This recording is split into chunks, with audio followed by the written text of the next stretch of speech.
You know what sucks about this life is that time and time again, you see evil, you see wickedness, you see all types of sins, you see people who do messed up things to other people and they end up getting away with it. And there's this proliferation of it. It's already horrible enough we live in a hell realm. We live in a world that's designed to break you and make sure that you never reach your true potential. But it's another thing when you see good people, genuinely good people, and life is always beating them down. Have you guys seen this? It could be you listening to this video, family members, or anybody you notice, but you'll notice people that are cool, people that they just need the right type of love, the right type of just support in their lives, and they can go far in life. But these people seem to be surrounded by idiots, surrounded by people who don't have the same vision as them, people with no goals, no drive, no belief in themselves, thinking that they can achieve the impossible. And it makes it really draining when you're somebody that knows that you could be destined for greatness, or you could be destined for something more than just a mundane life. But yet the demiurge forces you to live a mundane life because a mundane life provides a lifetime of loosh, a lifetime of energy. Like, you can just be minding your business. Hell, it can be something as simple as flushing the toilet.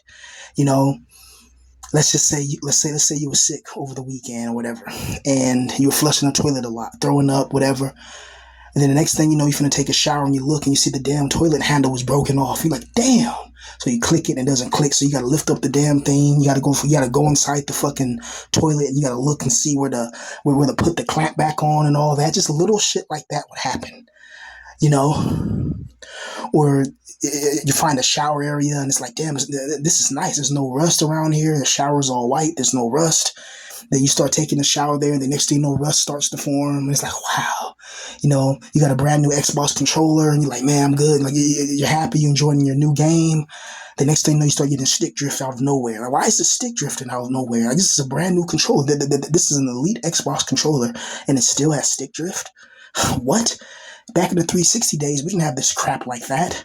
Not so much of it. So everything in this, I think it's called, what's it called? Plan obsolescence or something like that, where they create phones, cell phones, computers. They create them in order for them to break. They never create anything permanent. This world never creates anything with permanence except pain and agony.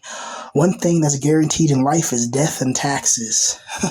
You're going to pass away one day, and you're always going to be paying taxes. Those are two things that will be guaranteed to you in this evil, sadistic, twisted hell realm. And you really got to stay strong in this, man. Like, it's brutal. And today's actually the anniversary of my auntie's passing a year ago. And it's strange, man. Like, looking at my life and things I've been through, and that's all I'm going to share. Battling through adversity and battling through it mercilessly and battling through all types of degrees of separation, degrees of obliteration and neutralization designed to make your mind broken. When you battle through this constantly, like, where does your mind have to go? Where do we find peace in this world? Where do guys like us genuinely find peace? Do we find it between a woman's arms? Do we find it in a joint, in an alcohol bottle, in a video game, anime world? Like, where do we find peace? Where? I'm just so irritated with this life. I'm irritated with how this world is just, it really doesn't care about you as an individual. And if it does care about you as an individual, it only cares about you when it's customizing your pain and agony. Then it will care about you. But it doesn't care about your happiness. Like, this world doesn't give a damn about it. Everything's designed to swallow up your happiness. Like I said, if you don't like rust in the bathroom, you're going to find yourself in situations where you're in bathrooms with a lot of rust. If you don't like cute girls looking and staring at you, you're going to find yourself in college being forced to do projects with all these cute girls who they don't even talk to you. They ignore you, And when it comes to present your project, it's like, hell, you weren't even part of the group,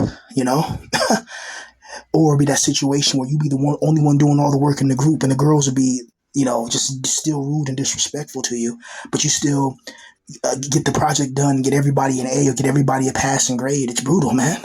The way this life is formed in the storms of oblivion, I I really wish that I can just go to another realm, another anime world, and be me and be free and be happy and be able to do what I truly love in this world instead of being allowed to do certain things, right? There's a difference, right?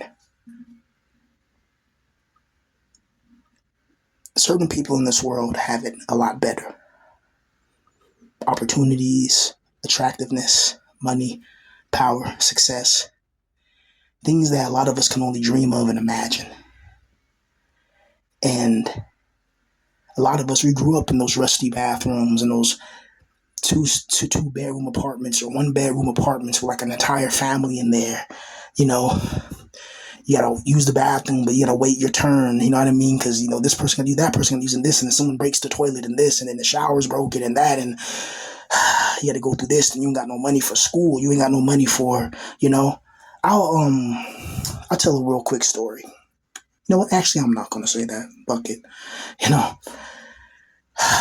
But there's times in life where you really want something, and you're not able to get it, and that seems to be more times than not.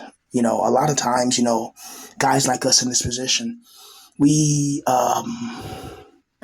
we tend to go through a lot more obstacles than the average Joe, and that tends to it helps it helps shape our mind, right? Your mind's going to be shaped a certain way. When you're a person in this position and you're going through it all the time, you're a person in this position and all you face is opposition. You know, it trains your mind to be hyper vigilant, hyper aware. You see anything that's a foul, you immediately know that okay, this could be a trap or an ambush or whatever, and it's like the demiurge is going to attack you, but you just got to know, but you just don't know when. And once you know this world is just designed so we can get your negative energetic manifestational frequency, then you understand what this world is about. How many of us NEETs remember? Let's say like us NEETs, we get sick. It's worse for us NEETs, because the room is our sanctuary. Now it becomes our prison. Right? So you got to throw up, you got diarrhea, you got all type of shit going wrong with you. So you puking and diarrhea, all that, and you got to leave your NEET cave. And you got to shower after each one, and the people start saying you're using the shower too much, and this happening and that happening, and it's like, oh my god. And then that whole day you're probably in pain. And so some of us NEETs, we suffer in silence. Like we will wait until everybody's asleep to get up and use the bathroom, or whatever, and do what we got to do. And then the next day, your dad's banging on your door. Well, you gonna find it like you finally get healed from your sickness, and then your dad's banging on your door. Have you found a job yet? Have you found this yet? Are you in school yet? Or you was like, Dad, do you see the world falling fucking apart? We're on the verge of World War III. The inflation is high. You think now's the time to try to find a 9 to 5 and build a life? Life is being destroyed before our very eyes. Are you blind? Can you not see that? Dad. I'm not telling people not to try. No, try your hardest and all that, whatever, whatever. But understand, you're trying to take water out of a sinking ship. And the hole was designed by forces and powers that wanted the ship to sink because it was part of their plan and part of their will. America has been around for a very long time. And honestly, how much more time do we think that it has before this whole system of corruption collapses, before the economic infrastructure just breaks, and then it creates this big old void of destruction and corruption. And guess who's going to try to fill those voids? Just take a while to guess. And then think about guys in our psychological position, how even though the world gets more worse and worse, our lives still get more worse and worse. We're trapped in this corruption. We're trapped in this seduction. We're trapped in this evil and wickedness and this vile destruction that we call life, or we call an existence. But what's a real existence when you don't have anything to call yours? You don't have a girl to grab you. You don't have a girl to hold you and love you. You don't have any of those things. Instead, you got a life filled with regrets, pain, agony, and all types of different things that try to keep you sane. I truly wish all of us will make it and become millionaires. I really wish we're all able to reach the top and be successful, because a lot of us deserve it, and some people really don't deserve it, but they'll be the ones that make it. Jake Paul, for instance, he was literally a school bully at one time. Now he's a multi millionaire, etc., etc., etc. I never really wanted to be super famous, right? Maybe one time I did when I was young, like a teenager. And of course, you wanted the fame so you can have the beautiful girls and houses, cars, and live it up, right? But as you get older, it's like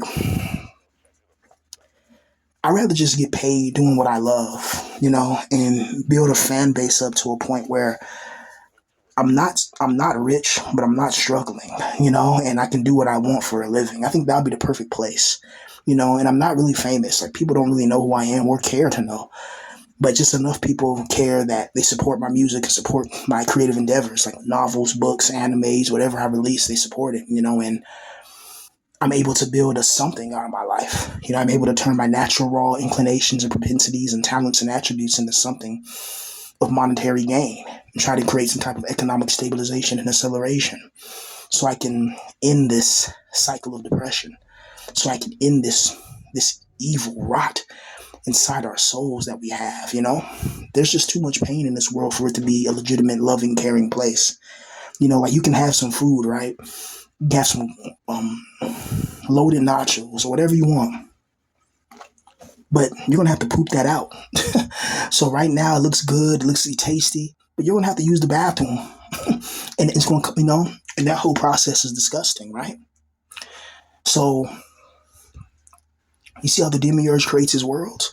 The demiurge will create like a grizzly bear that can eat a deer, and then he poops the deer out. And to the demiurge, that's funny. To the demiurge, it's like, ah, ha, ha, ha, ha, ha. Just a wicked, weird God. Like, you gotta think, what righteous being that can create anything creates a world like this where his creations can't even live their dreams? The creations are limited. They're limited by short lifespans. That's a big red flag that we have such short lives. And this God doesn't even tell us why. Well, it says because of sin and all that, but come on. This God's the biggest sinner. The demiurge is the most evil and the most wicked and twisted and sadistic indeed.